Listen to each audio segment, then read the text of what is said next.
Welcome to Beneath the Surface, where we explore the deeper side of addiction, treatment, and recovery, one conversation at a time. I'm your host, Megan Dyer, joined by my co-hosts Ashley Murray and Cassie Sullins. We're here because addiction, recovery, and healing are rarely as simple as they look from the outside. On Beneath the Surface, you'll hear honest stories from people in recovery and their loved ones, as well as insights from industry experts leading the way in the addiction treatment and recovery space.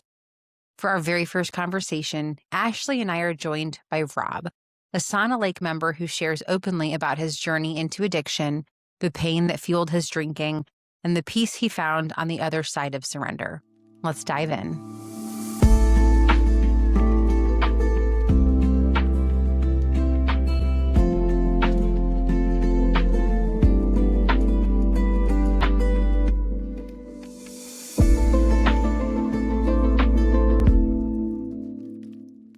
Well, I have a sobriety date of June 6th of 2022, and I was broken on that day. And it started way back in my childhood when my father wasn't emotionally available, and I put expectations on a lot of things, and they didn't go my way, so I would get angry. And my mother had to deal with that. And on top of that, my mother brought a lot of chaos into the family. Trying to get my father's attention.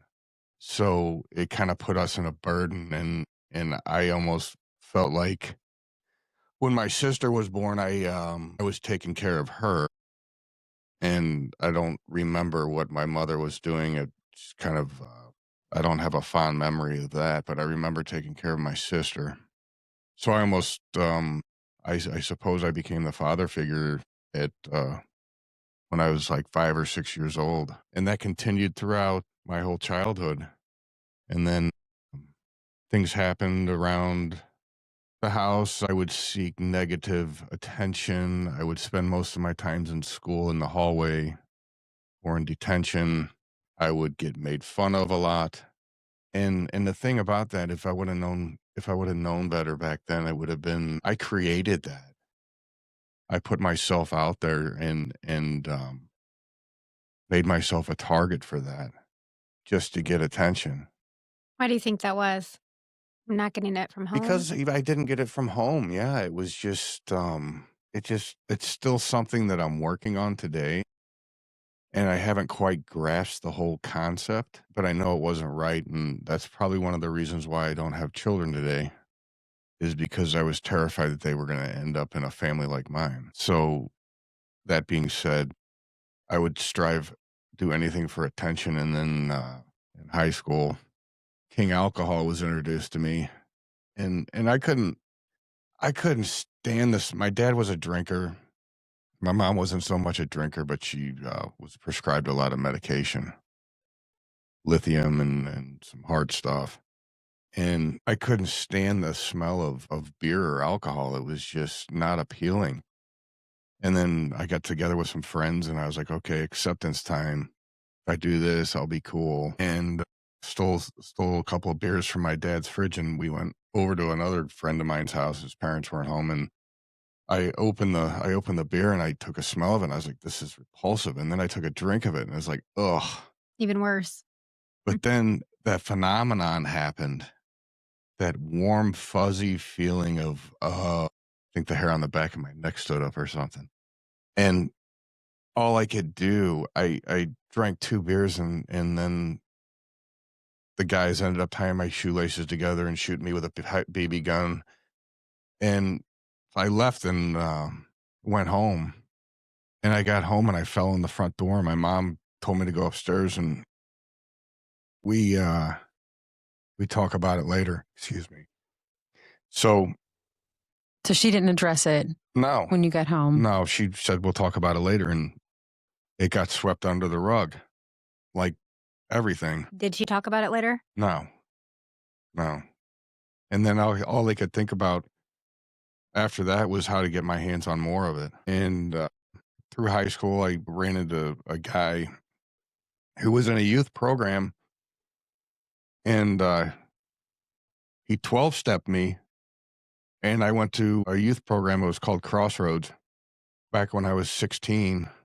and got involved with that, and went to treatment in Houston for 30 days, and then came back and lived with another family for 2 or 3 months, and got a sponsor.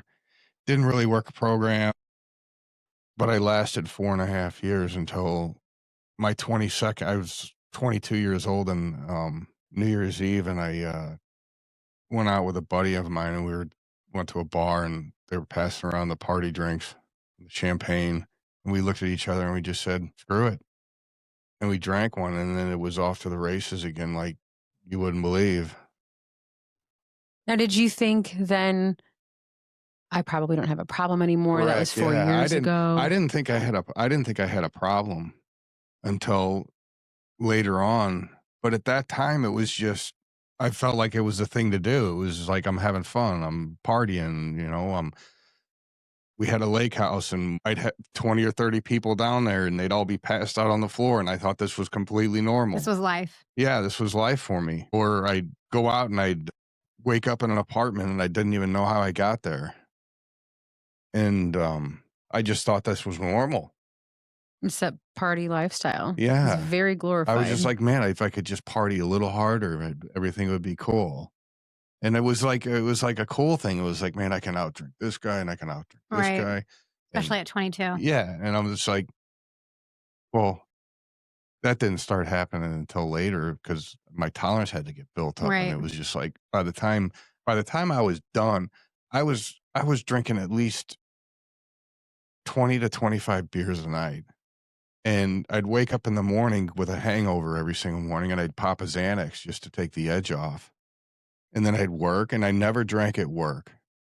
But there was one day that I finished drinking, I guess about 11 o'clock at night, passed out, woke up the next morning, went into work, and I had to work on a car with a breathalyzer, and I waited, and I knew, I was just like, I gotta wait. And I waited till about 11 o'clock in the morning. And I went and blew in this thing, and I couldn't get it to start. And I was just like, oh man, that's when I Eye-opening. started thinking, it's like, okay, maybe. Maybe there's an issue. And this is almost 30 years later. And there were, I got married.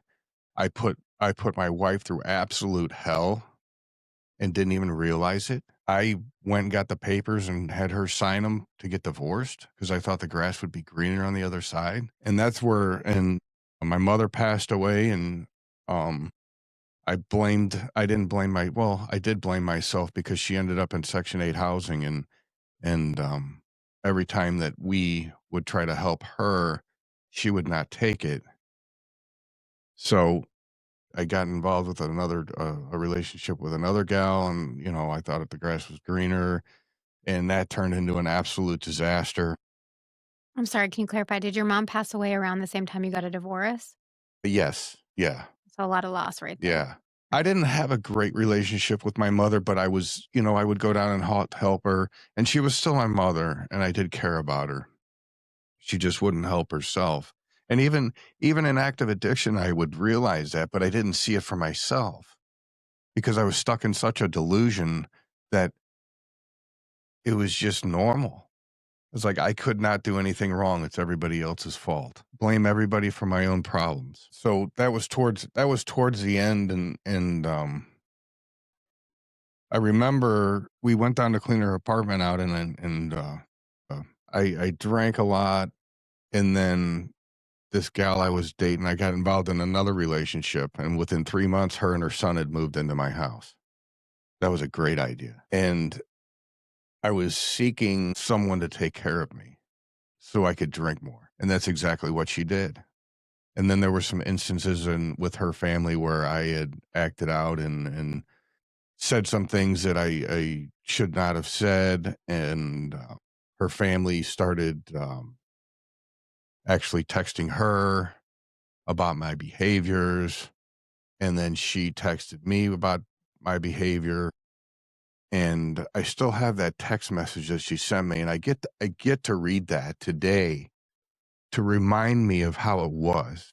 And for me, I still, to this day, I don't think it was as bad as some people, but it was bad enough. And, that little king alcohol will creep up on you sometimes, and it'll be like, oh, well, it's okay to take a drink. But being able to go back and look at that is a reminder of what will happen. So my cousin, who was in recovery, who was a heroin addict, he was in treatment 16 times. He has over 10 years off of heroin today and 6 years off of alcohol, bless his soul. Wonderful. He and this gal that was moved into my house, she and him got together, and he had called Sauna Lake, and they put all the information, my insurance and everything, got everything ready and everything. And then I got a phone call from this guy, John from Florida. And I'll never forget this. I had a conversation with this guy. I didn't even know the guy. And I was honest with him. I think that was the surrender in the beginning of the journey, is when I started becoming honest with myself.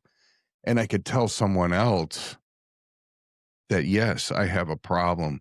And that was the first part of asking for help. Because if you're not willing to ask for help, you're not going to get it.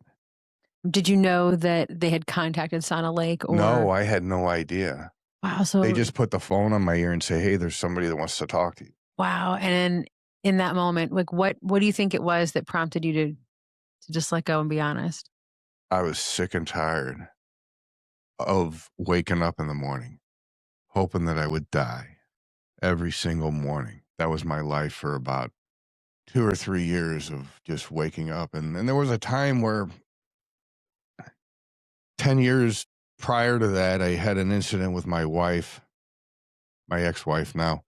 We got into an argument, and for the first time in my life, I hit her, and the guilt and the shame kicked in. So I went and grabbed a shotgun and loaded it and stuck it in my mouth. I had my finger on the trigger.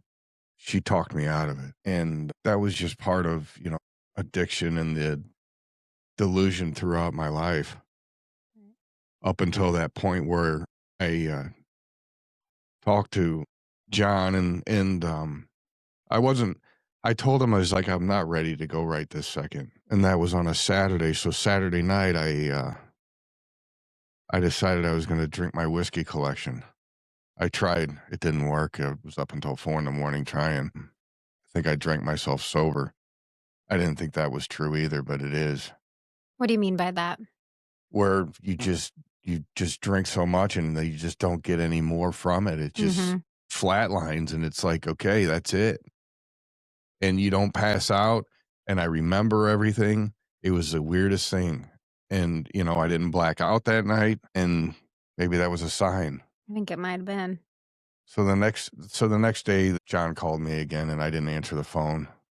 So I went and I bought my normal 20-pack of long necks to replenish the refrigerator in the basement that was solely for my King alcohol, and drank that. And I specifically remember taking my last drink that night at 10:30 and watching the bottle fall into the trash can. I went to sleep. The next morning I woke up, I went into work, and I looked at my boss, and he said, "What's wrong?" And I said, "I think I'm going away for a little while." And he was just going through something with his brother with the same problem. So he looked at me and he said, "Go now." That's and awesome. I said, "I'm not ready." So I tried to work in the morning, and I couldn't stop thinking about Going or not going? going or not going. I couldn't get any work done. My mind wasn't focused, and I made the phone call, and I said, "I'm only talking to John." So they had to find him, and he had to call me back. And he called me back, and they had a bed ready for me by 7:00, and I showed up stone sober at Sauna Lake Intake. Probably getting ready to go through withdrawals? Oh, yeah. And they had me blow into the breathalyzer, and I didn't register, and they thought something was wrong. So they made me do it again. And I was like, I haven't had a drink today. I haven't had a drink since 10:30 last night. That surrendering at 10:30 the night before, something happened. It was just, I was done. I knew something had to change, and I got admitted into Sauna Lake. I went through the spiel there. They ended up having to take blood so they could prove that I was an alcoholic. So I didn't know what was going to happen. I got put in these, like, I don't know, sweatpants and sweatshirt. And I don't know. I just felt like I was going into prison or something. I walked down the hall and there were some people sitting on the couch, and I just sat down and they were watching Star Wars, and I was like, okay, cool, whatever. And I didn't know what to expect. I was scared, but I was defeated, and I was ready to go and do whatever it took. And that's the key. I think that's what started everything for me, was just knowing that I couldn't control myself anymore, and that I needed help, and I needed to ask for help, and I needed to do something a different way. And I remember going through my withdrawals, my vision was I was seeing things, I was hallucinating. I would hear background noise. It sounded like an AM radio, but it wasn't. I couldn't quite make out what was being said in the background.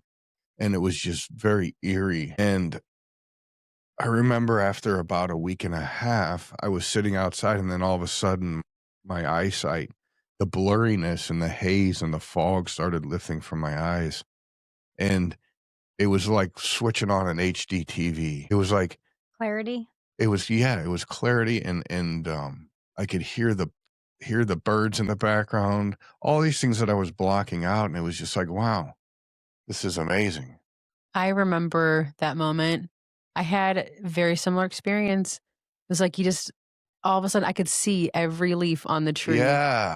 Like a veil's lifted. Like all of a sudden, you hear the See. birds, you hear everything, you see, smell. And then with those senses, then it was the feelings. I could feel everything, all the Yeah, your emotions. feelings totally come back. And it's just like, oh, what is this? I don't Good know and what bad. this is. And it's just like, that's where everything just kind of really gets complicated. 100%.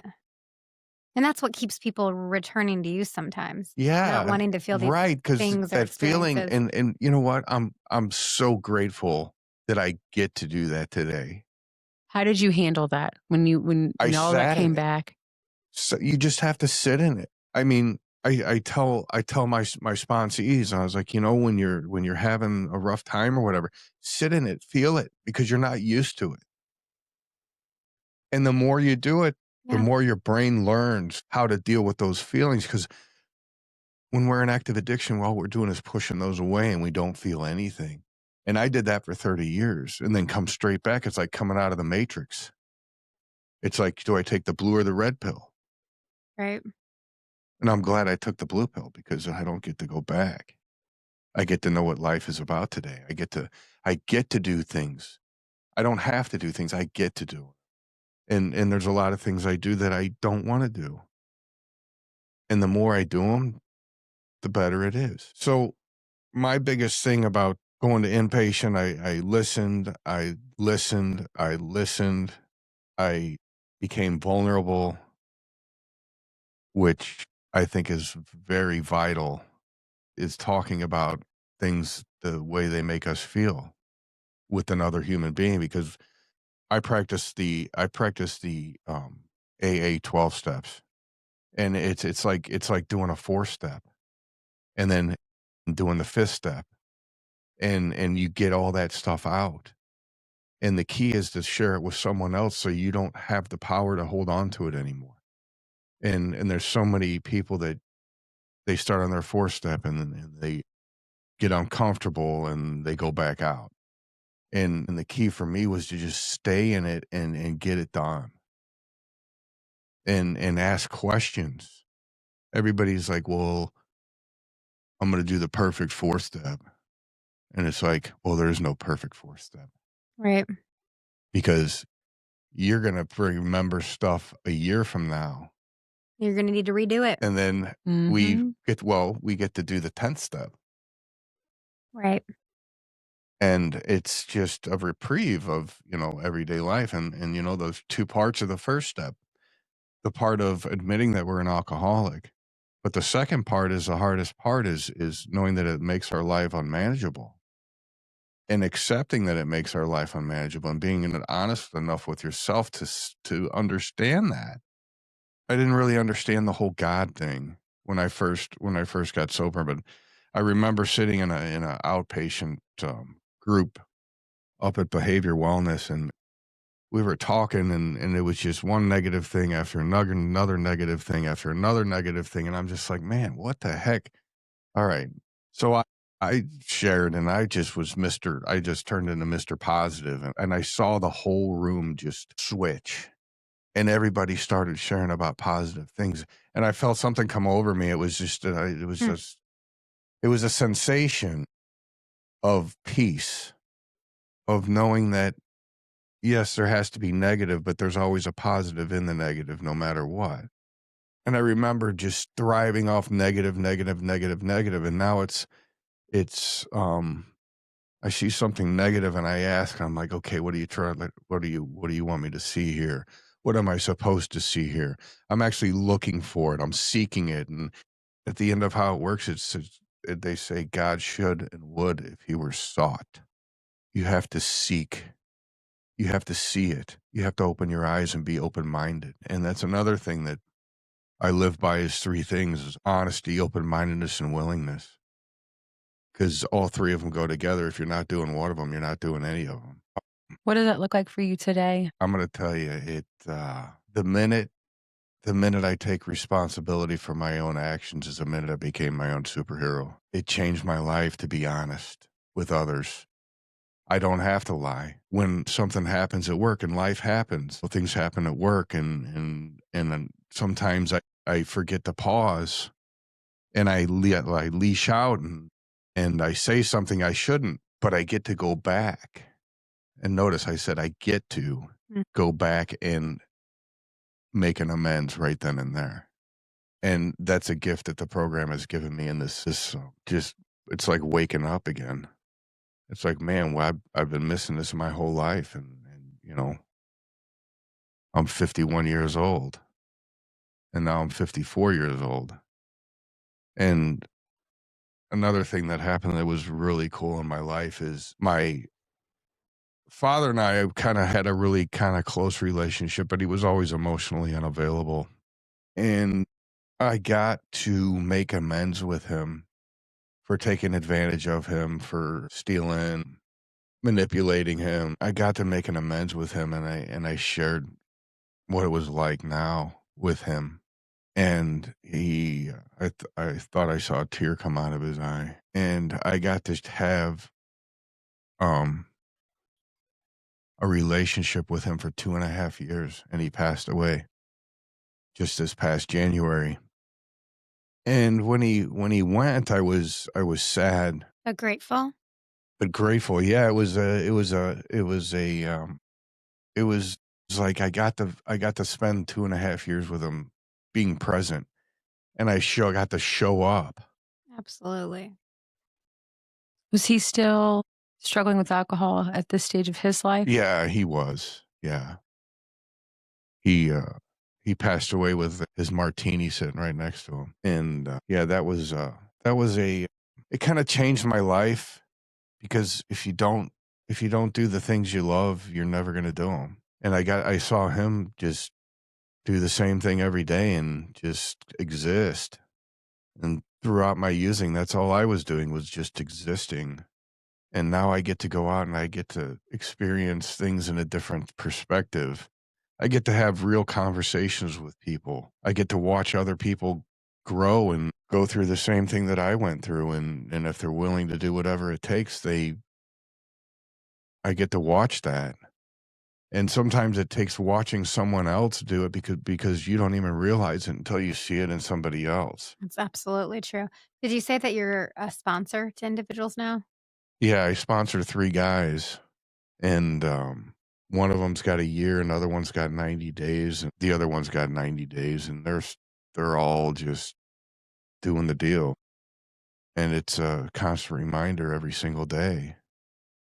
When they are agitated, they call me and they start talking to me about being agitated, and I was like, well, is there anything you can do about it? And they're like, no. And I'm just like, then why are you wasting this precious energy on something you have no control over?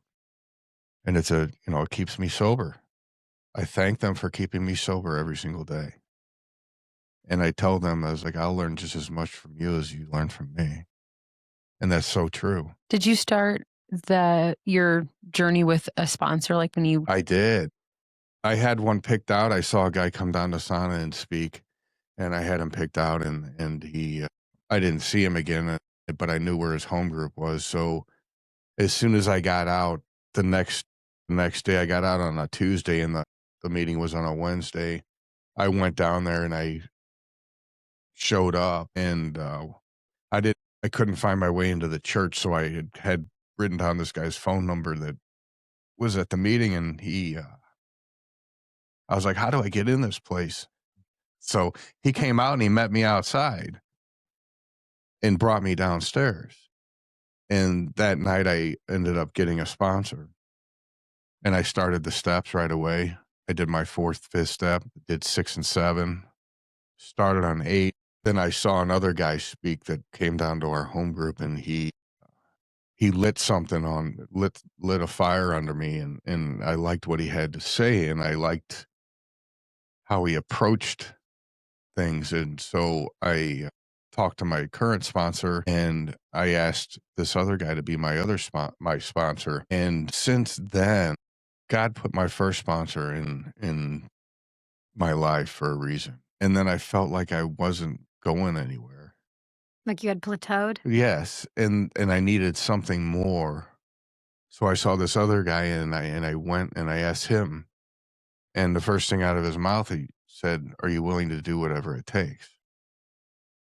And I said, "Well, yeah, I've got a year. I mean, I'm a big shot now. I got a year. Yeah. What are you thinking?" So It's like now's where the work starts. right. We went through some stuff. We went through the steps. I did a 4th and 5th step with him too. And the second one was more meaningful because it really made the 3rd step shine, that there is something out there greater than me, and it's not me. And it was really amazing. And all he said was, "Rob, what I want you to do in the morning is when you wake up, ask God to keep you sober today. Ask God to help others today, and ask God to stay out of other people's business." And I've been doing that ever since he did that. And I'll tell you, it's about building a relationship with something greater than yourself. It doesn't happen overnight. It starts with a little bitty spark, and then it just blossoms into something that is greater than yourself. And it's like we have to remind ourselves there is something greater than us out there. And it's easy to go back on our laurels, go and think that it's okay to not, because there's nobody better than me. I'm the greatest thing in the world. But once you figure out that you're not, it's humbling. In treatment, I did not even know what the word humility meant. I had to go look it up in the dictionary. That's how far in the delusion I was. And where do you think that humility came from? Like, how did you find that? it just evolved, and I looked for it. It comes back to looking for it. You have to look for it. For me, I have to look for it. You have to see it. You have to feel it. I didn't like feeling humility. Today, I love feeling humility. It's like it's like that warm, fuzzy feeling when you take that drink. It's just like, it's like, it replaced that warm, fuzzy feeling. It's just the comfortableness that everything's going to be okay. It's Just acceptance. yeah, it's peace, That's good. acceptance. It's such a great word too. Accept that we have no control over anything except for ourselves and our own actions. So that's kind of, So that's where you're at today. yeah. I mean, it's just great. So if you could go back and talk to yourself back in that moment of desperation where you grabbed that shotgun, if you could go back and talk to that version of Rob, what would you say to yourself now? What are you thinking? I mean, if I knew back then what I know right now, that would have never happened. It's an eye opener. You just get to remember that. And in a sense, I'm grateful it happened, and I'm grateful I did not pull the trigger, because I would tell myself, I was like, everything's going to be okay. You need help. Asking for help is the hardest thing to do. It's just, I give up. I'm done. And my sister, she sent me a picture the other day of she had her eye looked like something out of a Rocky movie after he got his butt kicked. She had scrapes on her face, and I thought for a second that her husband beat her. And then I read what she had said, and she had went on a bender and fell. And then she backed her car up into another car, and the police showed up, and the policeman told her to take an Uber home. And I responded back to her, if that's not a sign, I don't know what is. So it's just that I just waiting for her to hit that bottom of desperation of Needing to change. change. Big word. I was terrified to change. Nobody wants to change. Most people do not like change, even if we desperately need it. Yeah, And even if the change benefits us in the long run. absolutely. And then once it's almost like you got to learn how to change again. And that comes down to being open-minded, and it's like, well, maybe if I do this, things will get better. I was like, you don't know what's going to happen. We just put expectations on something, and then we think it's going to go this way, and then it completely goes a different way. And then the more that happens, the more that we get comfortable with change, and change is good. I love change because if I don't change, You're not evolving. yeah, you're not growing, and it's just you're just existing. And I don't ever want to go back to existing again. That's just a horrible place to be. That's like being a bottom feeder. Yeah, it's almost like just surviving. Yeah, you're just sitting on the bottom, just taking the scraps, abusing yourself, not taking responsibility for your own actions. Man, I love taking responsibility for my own actions today. It's like a moment of gratitude. And normal people that don't drink, they don't understand, because it's like you live your whole life doing that.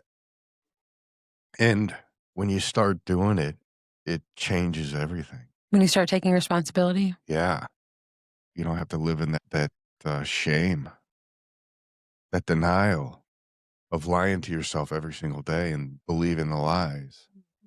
I think sometimes we get convinced that that's where our freedom is, that we have the control when we're in denial, when we're not taking responsibility. But I think that the true freedom comes in actually owning it, that when you are willing to pick up all those things that you've done and say, yep, I did that, the fear that it would become this weight, it actually almost is the exact opposite. It's like a lift. It's like self-actualization, which is being completely okay with who you are. And I think a lot of times there's the egos involved. Oh my God. Ego is so important, and we do not want to admit anything, but reality is you are more free when you do. Yeah. Let me ask you this. How do you feel like going through a treatment program has enhanced your 12-step experience? It put you into a safe bubble. I felt like it was a safe place. When you're there, you walk in and people are just open arms, and it's comforting. And I remember when I was my first or second day down after I got out of detox, I was in detox for 5 days, and then you go down to residential. And I remember my second day in residential, I'm sitting there, I'm like, I don't have a towel. When are they going to bring me a towel? And I think that I'm sitting there, I'm like, well, why don't you go ask for one? And that was the hardest thing for me to do, to go ask for a towel. We purposely don't give towels, so people have to have that battle with themselves. That's cutting edge And treatment. I know it was just another, I want to call it maybe a spiritual awakening. Right. I mean, it's like every single day, it's like I look for a spiritual awakening, and you only have a spiritual awakening if you look for it. Right. And it's your spiritual awakening. It's nobody else's. It's yours. It's something that you get to hold on to. And it's like, hey, I saw this happen today. And that's kind of, it was one spiritual awakening after another. And when in residential, it was just like, I saw this. And it was just, coming out of that fog, that was another spiritual awakening of like, wow, this is amazing. And all those feelings are coming back. I'm hearing the birds and all that, like we were talking about earlier. And it's just like, it's just like, man, and then I remember walking out into the right outside and looking up at the road and watching the cars go by and just being like, oh, that's the real world out there. That's the real world out there. And it's just like, man, I don't know what's going to happen. And you go back in your mind and it's just like, I don't know if I'm going to make it. And it's scary It's very scary. because you're in that bubble Yeah. and you're safe in that bubble. And then as soon as we come out of that bubble, real life starts happening again. Exactly. And then our emotions and our feelings start coming back and we don't want to feel that. And we just, our go-to is drugs or alcohol. And now you have to go back to work or those relationships that Right. have not changed, Right. that they're the same. You were just in a controlled environment, your safe bubble. Correct. That's why the work has got to continue on the outside. Right. I mean, and if you don't, and what we always say when we go down and take the meetings and down to Sauna Lake on Sunday nights is, if you're not going to start the work now, you're not going to do it when you get out. So you might as well start when you get, That's a good point. get a sponsor, get a temporary sponsor. It doesn't have to be for everything. And most of the time when somebody gets a temporary sponsor, it's like, oh, you're still my temporary sponsor. And it's 3 years later. So it's like, and a sponsor isn't somebody that's going to save you either. It's a guide, whatever program you want to work. I mean, for me, it's Alcoholics Anonymous, and it's what I like, and there's no right or wrong. I mean, you can do CR, you can do NA, Refuge. yeah. There's tons of programs out there and they're all based off of the 12 steps. And then the day came to come out, and I was terrified. And I remember my cousin, he met me and then he took me to my house, and I had a home, and he took me to my house, and I was like, I don't feel comfortable here. This is weird. Right.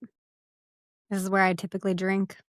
Yeah. And it was just like, man, this is all this stuff. I'm like, after 30 years, it's just like everything's like real. So how did you push through that? Like what got you through that season in the beginning? Was introduced to sober living, and I lived at the Sauna Lake Del Mar house for 3 months, and it was probably one of the best things I ever did. Just being around that environment. And I got in with a group of people down there we'd all get in my car and go to a meeting every night, and it was just like we were kids. It was like we just like. We're like a bunch of 15, 16-year-olds just like, oh, okay, what meeting we're to go to tonight? It's like, we'd go to the meeting and it's like, okay, I got to learn how to grow up again. Isn't that the truth? It's like, I got to learn how to adult. What is this? That was one of the biggest gifts of recovery for me, was learning how to adult. Yeah. It's like, Sober. wow, there is adulting. I mean, wow, there's being responsible. What? People pay their bills on time, on purpose. Yeah. My credit score. Oh my God. But yeah, that was awesome. And I think there's only 2 of us left out of that group of people What do you mean 2 of you left? that are still sober. Really? Yeah. Mark and myself. Everyone else is returned to the dark side. How does that feel when that happens? Well, it goes back to putting expectations on something. And it's like, I don't put expectations on something. I know that somebody could go out and drink at any given time. I've known people that have had 20 years, 25 years, and Right. they go back out. And it all comes down to the daily reprieve of working the steps in the program and having a higher power in your life throughout the day. And having a conscious contact with that higher power throughout the day, and just being able to ask for help. And sometimes it may be reaching out to somebody else and being able to pick that phone up and make that phone call and say, hey, I'm struggling a little bit with this. Maybe it's petty. Doesn't matter. It's bothering you. So take care of it. The little foxes spoil the vine, right? Yeah. Sometimes it's those little petty things that you need to pick up the phone about. Yeah. 100%. It's like, oh, that's no big deal. And then the next thing you get a bottle and you're like, oh no. Guess it was a big deal. Where'd that come from? Came out of nowhere. It's that easy. It is. It is that easy. And then, I go back to sober living, and I lived there for 3 months. And then I moved, and it was kind of almost like it was set up. Like you go through detox, then you go through residential, and then you go through sober living, and you go to all the outpatient. I went to 6 months of outpatient, and it's just, and there was days I didn't want to go. And it's just like, just go. You'll get something out of it. Even though I thought I wouldn't, I'm just like, I'm just tired of hearing the same thing over and over and over. And there comes a time where you know that it's time to move on to the next phase. And it's just been like, it was, like I said, it was detox, residential, and then outpatient, sober living. And then after 3 months, I moved back home. And it was a great transition. It was like a plane coming in for a nice, smooth landing. It was just. Can I ask you a question? There's a lot of talk on how long people should stay at a sober living or not. What did the 3 months get you or give you? It got me into the routine of sober living, Right. of being around others that were sober, and you're not moving right back in and being alone. Exactly. You got people around you and Connection. yeah, and you definitely have connection. And it gave you the nights alone with roommates or with other sober, like-minded people versus going back to your own place alone. And 3 months was about 90 days you felt was sufficient to give you that experience. It could be different for other people. I've known people that have been in sober living for 2 years. Right. Or longer. Yeah, it was definitely the transition. And I was able to take off 6 months. I didn't have to go back to work for 6 months. I was able to do that. And I think most of that, I knew that I had to find myself again. Because I didn't know who I was. And that was scary. Yeah. And today, I mean, I still kind of struggle with that. I mean, I'm not 100% sure who I am. The more I talk about things and being vulnerable and talking about my feelings and doing things like this that really help. I mean, it's almost like a meeting in itself. And It only takes 2 people, right? So technically this counts. right. And it's just having like real conversations and being, being yourself, which I didn't know how to do. I could be anything you wanted me to be, but I couldn't be myself. There's so much to that, I think. Yeah, I could be a millionaire if you wanted me to be. I could act like it. I could make you believe I was a millionaire. What do you think the connection is with that and that drive for so many young people to want to be cool and to fit in? It doesn't matter. I mean, I remember being that way, and it's like I had to have the cool car. And when I got out of treatment and I went and I was out of work for 6 months, the first place I go back to work is I go work at a Porsche dealership. And then I went through a phase of where I was buying all this stuff, material stuff. To make you feel good? Right. It was just filling a God-shaped hole. And then, I mean, it's just stuff. It doesn't make you feel good. It makes you feel good for about 2 minutes. And then, it just like, whoa, why did I buy that? Why did I buy this? Or, oh, now I'm, you turn into the materialistic, what is it? Material world. And it's just like, it's just all fake. It is. It's like you drive down the road and you see these people, the way they're dressed and the cars they're driving, they think they're a big shot and they're like, oh yeah, I'm cool. And I was like, not really. You don't even know yourself. So how can you be cool if you don't know yourself? I think getting down deep inside and really, really knowing yourself and knowing how you feel and what makes you feel certain ways and being able to talk about it too at the same time makes you a unique person in itself. I agree. That is actually cool. Absolutely. People like that seem to have, I feel like an effortless confidence. They just know who they are and they're comfortable in that. Yeah.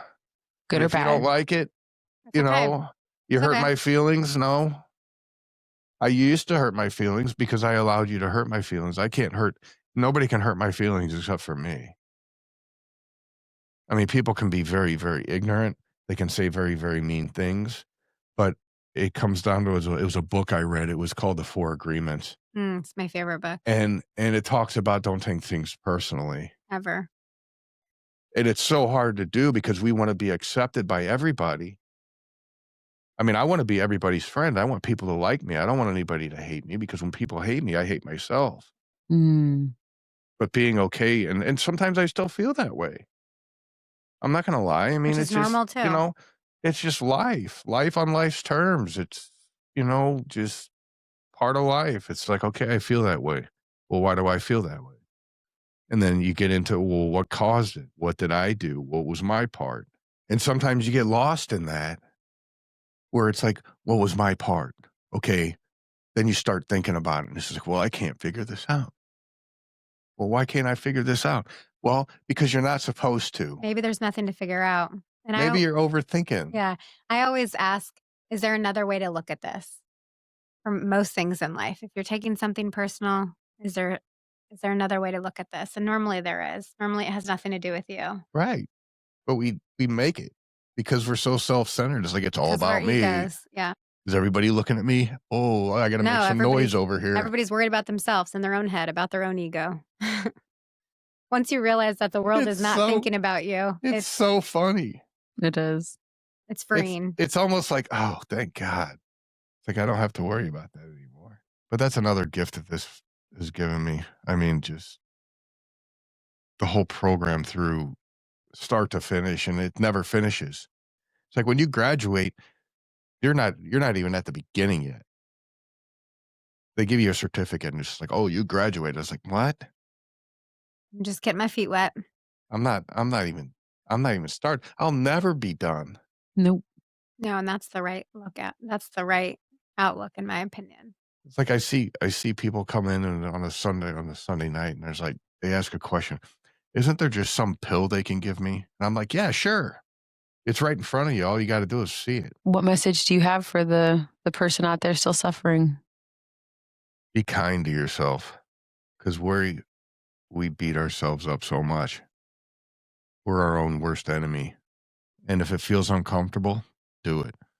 I mean, don't go rob a store or something, but I mean, just if your feelings start getting in the way, just do it, because it gets better. And you have to be just so open-minded and look at things in a different perspective. For me, it's just those three things: open-minded, honesty, and willingness. You have to have them throughout the day, and you get to ask for help throughout the day. It's okay to ask for help. It was hard for me to ask for help, and now I ask for help. Well, sometimes it's still hard, but I get to be honest about it today. I get to talk about it. I just like, well, I didn't do this. I should have done this.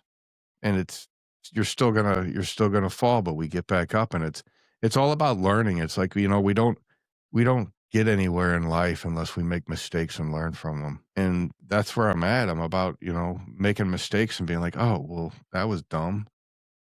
Or, hey, I learned from this. Instead of saying that was dumb, I say, hey, I learned something from this, and it's just like, wow, okay, I get it now. I get that. I get it.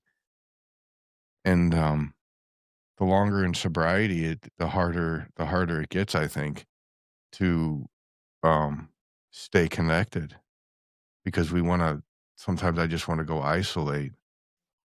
And it's okay to isolate sometimes, but don't stay there too long. It's okay to feel bad sometimes. Don't stay there too long. Feel it, get through it, and move on. I mean, it sounds so complicated, but it's so simple. And we make it that way because we don't have the willingness, the honesty, or the open-mindedness to do it. And that's the key. Yeah. That's awesome. Well, Rob, thank you so much for sharing your story with us. I really appreciate it. Yeah. And I think it's definitely inspiring. I know that there's people who need to hear your story, and I hope that over the airwaves that it finds the right ears. Yeah. Absolutely. And it's the truth. That's what my sponsor says. When you talk about stuff, just tell the truth. That's all you got to do. Amen. It's perfect. Well, thank you again. I appreciate it, and we'll see you next time.